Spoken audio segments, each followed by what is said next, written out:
그걸 저한테 전하면서 덧붙여서 하는 말입니다. 저기 그렇게 말씀을 했습니다. 김상훈 의원께서. 하나만 더 여쭙겠습니다. 네.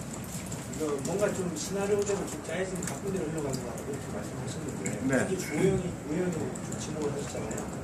왜 그랬다고 보십니까? 그건 제 추정이 맞을지 모르겠지만 여러 가지 생각이 듭니다.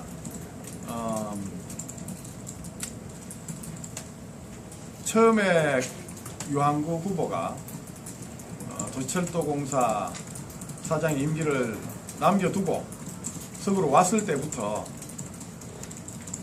이미 공천 내락을 받고 왔다는 소문이 많이 돌았고요. 그리고 경선이 진행되는 과정에서도 유한구 후보 본인 스스로도 김상훈 의원이 밀고 있다. 우리가 당선되니까 우리를 도와라. 그렇게 이야기를 하고 다닌 정황이 여러 군데에서 있었고요.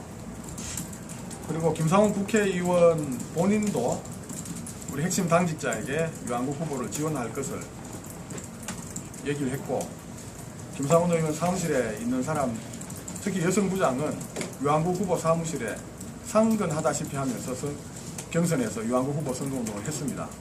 누구죠? 이금태 여성부장이죠.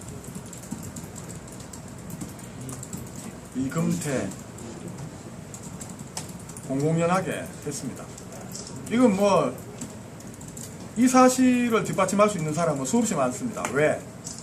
오다를 다 받았기 때문에요. 당원들에게 오다가 갔습니다. 그리고 유한구 후보는 과거에 여기 부구청장으로 근무한 적이 있지만 여기 사는 사람도 아니고 그때 출마하겠다고 하면서 이사 온 지 이제 두세 달 된 사람입니다. 당원들 이름도 잘 모르는 사람인데 당원 투표에서 52%를 득표했습니다. 유한구 후보 힘으로 가능한 일이 절대 아니죠. 그런데 그쪽에서는 한 7대3, 70% 정도 나오지 않겠느냐, 이렇게 아마 본 걸로 저희들이 전해 듣고 있습니다. 당연히 제 국회의원이 지원하니까 유한구 후보 측에서는 경선에서 이긴다고 확신하고 있었습니다. 경선 과정에서 저를 만날 때마다 저를 격려하고 위로해 줬습니다. 경선이 끝나면 우리가 힘을 합쳐서 다시 서구 발전을 위해서 잘 해보자. 오히려 그런 얘기를 여러 차례나 저에게 있습니다. 확신에 찬 모습. 근데 이런 결과가 나올지 몰랐죠. 당원들도 제 국회의원의 오다를 그대로 다 안 받아들였습니다. 그래서 거의 5대5에 육박하는 48대 52가 나왔고요. 특히 주민 여론조사에서는 75대 25로 압도적으로 제가 이겼습니다. 이 결과를 놓고 거의 멘붕에 빠졌다는 제가 후문을 들었는데요. 그것 때문에 유 후보 측에서 검찰에 고발하겠다, 여론조작으로 고발하겠다, 이런 얘기까지도 하기도 한 바 있습니다. 그 이후에 이 진정 문제가 급물살을 타고 제기되고 날치기 대구 공심위에서 저는 그 공심위가 열리는 줄도 몰랐고 통보받은 적도 없고 무슨 내용이 의논된지도 모르는 상태에서 후보 교체 결정이 나고 중앙당 공심위로 올라갔습니다. 그리고 그때 저에게 대구시당에서 얘기한 건 경선을 통과한 후보이기 때문에 이건 대구시당에서 다루지 않는다, 중앙당에서 다룬다고 분명히 말했습니다. 그럼에도 불구하고 몰래 한 셈이죠. 그러면 당사자인 경선 당선자인 저에게는 경선 당선 이후에 제기된 문제는 중앙당 공심위에서 다룬다고 얘기해놓고 실제로는 대구 공심위에서 날치기 처리했습니다. 그래도 중앙당 공심위에서는 다행히 이 문제를 양측의 입장을 전체적으로 종합해서 이건 추행이나 희롱으로 보기 어렵다는 결론에 이르렀는데 대구시 국회의원들이 강력하게 요구했습니다. 중앙당 공심위가 대구 사정을 아느냐. 그때는 이 사건의 본질을 두고 얘기하는 게 아니고 정치 논리로 얘기했습니다. 중앙당 공심위원들이 대구 사정을 아느냐. 우리 선거 어떻게 치르라고 그러느냐. 선거를 치르는 건 우리인데 우리 입장을 얘기해 줘야 되는 거 아니냐. 후보를 교체해달라 강하게 주장했습니다. 대구를 대표해서 들어가 있던 윤재옥 의원이 본의 아니게 그런 총대를 매게 됐고, 그래도 그 뜻을 이루기 어렵다고 판단해서 지난 그때가 언제죠?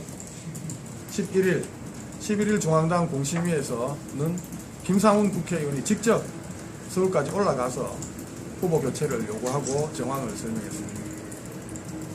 그래서 그때 공심위원들의 의견이 이게 추행이나 희롱으로 보기 어렵지만 대구 지역 국회의원들이 모두 다 이렇게 와서 얘기하니까 그것도 무시할 수 없는 것 아니냐. 근데 그렇다고 해서 대구 의원들 뜻만 따를 수도 없다. 공심위원들이 표결 처리하자. 이렇게 된 걸로 들었습니다. 표결의 내용은 후보 교체가 아니었습니다.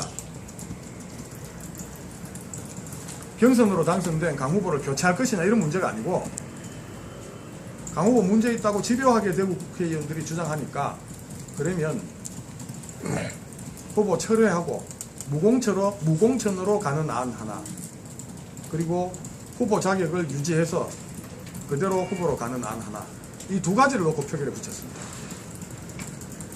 그래서 15명의 국회의원 가운데 1명이 기권하고 6명이 무공천을 선택하고 8명이 공천 자격 유지를 선택했습니다. 그래서 중앙당 공천위원회에서 최종적으로 제가 후보로 확정됐습니다.